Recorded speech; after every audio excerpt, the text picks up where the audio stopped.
Morning founded Quest Horsemanship 13 years ago, focusing on training horses and humans with natural horsemanship. With a speech titled, "What is Horsemanship?"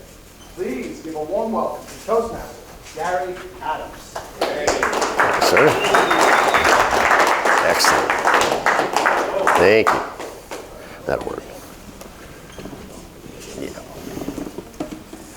So, how many of you, when you were kids, wanted to ride a horse? Not bad, not bad. Even you? I like that. So, how many of you wanted superpowers? Of course you did, of course. So, horsemanship is a term that's used in the horse community. It has not been around very long, maybe the past 80 years. People have been riding horses for over 3,000 years. Understanding what was happening way back then versus what happens now is where horsemanship came from. Horses are prey animals. Humans are predators. We don't see ourselves as predators, but predators are defined by a design feature. Predators are eyes forward, ears forward.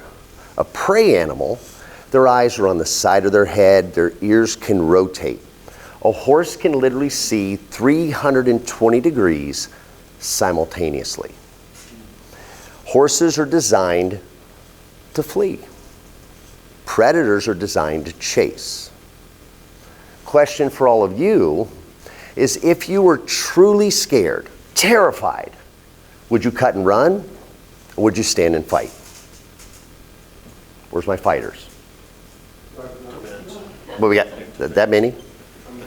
Culturally, we don't behave like predators, but we have.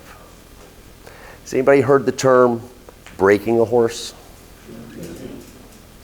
Does anybody know what that actually means? It's breaking its will. When humans started riding horses, it wasn't the most friendly of things. You see, they would take the horse, they would tie it up, right up on its face. They would take the hides of dead animals, strap it to the horse's back, and they would restrain it until it gave up. Has anybody ever seen a horse taken down by an actual predator? It's not a fun video to watch. You see, something like a lion or a tiger is going to chase that prey animal. And that animal is going to be running for its life. Every instinct that it has is saying, run, you're going to die. That tiger, that animal is going to be leaping and scraping and trying to cut the back of that horse to slow it down. Once the horse is going slow enough, that tiger is going to get on top of the horse, wrap its claws around its girth, its belly, bite it in the back of the neck, and steer it to the ground to its death. Breaking a horse, we take these saddles, we strap them right around a horse's girth, just like that tiger would do, and we grab them by the head and we steer them where we want to go until they give up. They give every bit of will, of survival is gone.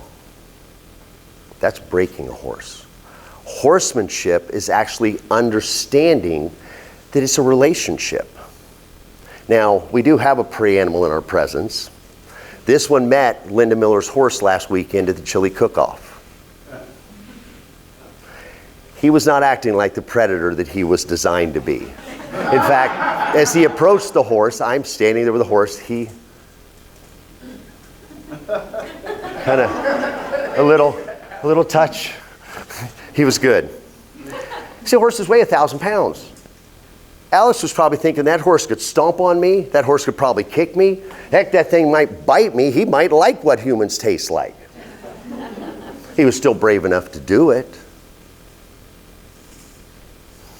When you work with a creature that could easily trample you, that instinctually wants to run from something it's scared of, We used to just restrain them to make them respect us. A horseman understands that I want to build a relationship. I want to see what does it take to get this animal to move and for this animal to want to move with me. Riding a horse is something we all dreamed of. But riding a horse is the objectification of this creature. We turned them into a motorcycle. We turned them into an amusement park ride. It's a living, breathing creature. When you learn how to move with the horse just on the ground. Alex watched me walk up. I walked up to the horse, put my little hand up on her nuzzle, and just stood there with her. I didn't seem fazed. The horse noticed the big difference between Alex and me. He was unpredictable. That horse was looking at him going, I don't know what you're going to do. You're standing there like this. Are you getting ready to eat me? What are you going to do? Being calm in the presence of a being that finds security in calmness is what starts to create that bond. A true horseman doesn't strap the hides of dead animals onto a creature that does not trust them. A true horseman builds trust. They start with this on the ground. Can I walk around the horse? Can I ask the horse to move its hind end and it moves? And I say thank you. Can I ask the horse to come with me and it follows me off of its own will of doing so? Not until I have that trust will I even attempt to get on that horse's back, because I want that horse to trust me before I get on its back, not to be scared of me. It's not supposed to be feared. We see people riding horses. They're out on the plains riding off into the sunset, and it seems like this perfect union between predator and prey animal. The interesting thing is it can be. Because when that horse learns to trust the human, that horse now has something it's never had before.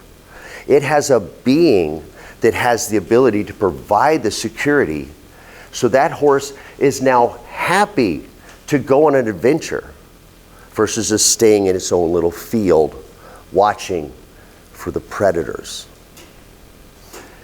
I encourage any of you and all of you, any times that you can get to be around horses and be around people that understand horses, don't worry about riding them.